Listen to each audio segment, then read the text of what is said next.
ভাই সামনে যাওয়ার দরকার নেই ভাই।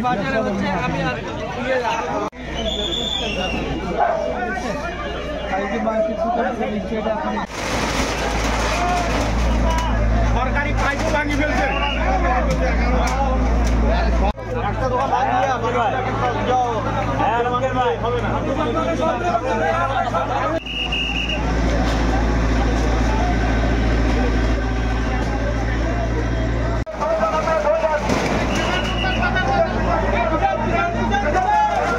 জনগণ সবাই দোকান করতে পারবে, হাটটা পরিষ্কার, দোকান সব হাট গরু ছাগল বেচাই তার কোনো জায়গা নাই।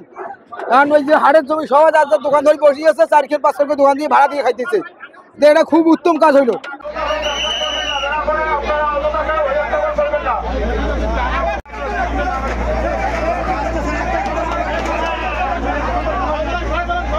আমাদের হাতিবান্ধা হাটটা একটা হাতিবান্ধা থানা ঐতিহ্যবাহী একটা হাট। আপনারা সবাই অবগত আছেন যে আমাদের দীর্ঘদিন থেকে আমরা এখানে বারবার নোটিশ এবং গ্রাম পুলিশের মধ্যে মাইকিং করা হচ্ছে যে অবৈধ স্থাপনা যারা বিভিন্ন শেডগুলো দখল করে আছে তাদেরকে বারবার বলার পর তারা কোনো প্রকার কর্ণপাত না করার কারণে গতকালকে আবারও মাইকিং করা হয় এবং ইউনুস স্যার এবং এসিডেন্ট মহোদয় স্যারের মাধ্যমে এবং ওসি ভাই এখানে আসছে, তাদের মাধ্যমে অভিযান উচ্ছেদ চালানো হচ্ছে। বর্তমানে অভিযান উচ্ছেদ 1 ঘন্টার মধ্যে স্থগিত করা হয়েছে। যারা মালামাল সরাইতেছে সরানোর জন্য সুযোগ দেওয়া হয়েছে।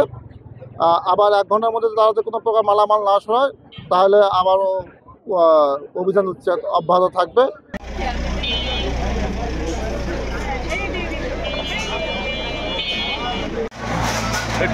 টিম দৌড়ে আছে গায়ের। আপনারা জানেন যে হাটবাজার ব্যবস্থাপনা যে বিধিমালা বা আইন আছে, সেই আইন অনুযায়ী কিন্তু এই যে আমাদের সরকারি পেরিফেরিভুক্ত হাটবাজারের ভেতরে কোনো ব্যক্তি মালিকানাধীন স্থায়ী স্থাপনা করার সুযোগ নেই। আপনারা ইতিমধ্যেই দেখেছেন যে আমাদের যে স্থায়ী টোলঘর ছিল, যে টোলঘরে কিন্তু আমাদের অস্থায়ী কাঁচা বাজার বা বসার কথা ছিল, একটাও কিন্তু বুঝতে পারতো না। কিছু কতিপয় অসাধু ব্যক্তি যারা 5টা 7টা করে রুম দখল করে তারা নিজেদের মতো করে গোডাউন হিসেবে ব্যবহার করছিল। আমরা বিগত 6 মাস যাবৎ কয়েক দফা চেষ্টা করেছি, তাদের সাথে কথা বলেছি, স্টেক হোল্ডারদের সাথে কথা বলে তাদেরকে সময় দেওয়া হচ্ছে। তারা নিজেরাই সময় নিয়েছে, বারবার তারা কালক্ষেপণ করেছে।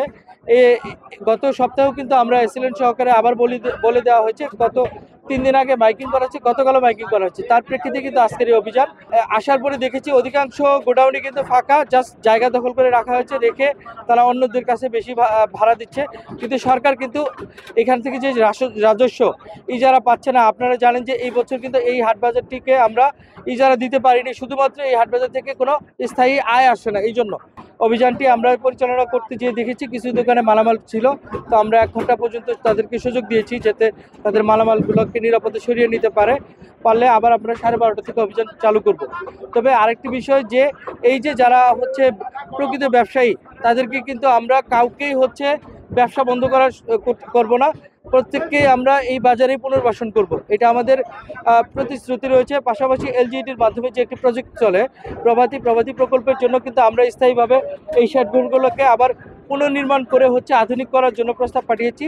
এই প্রস্তাব যদি বাস্তবায়ন হয়, আশা করি এইখানে হাতিবান্ধা এই হাটটি আবার তার বলা যায় পুনরায় যৌবন ফিরে পাবে। এই হাটটি আবার আগের মতো ব্যবসায়িক প্রাণকেন্দ্র হিসেবে পরিচালিত হবে। ধন্যবাদ।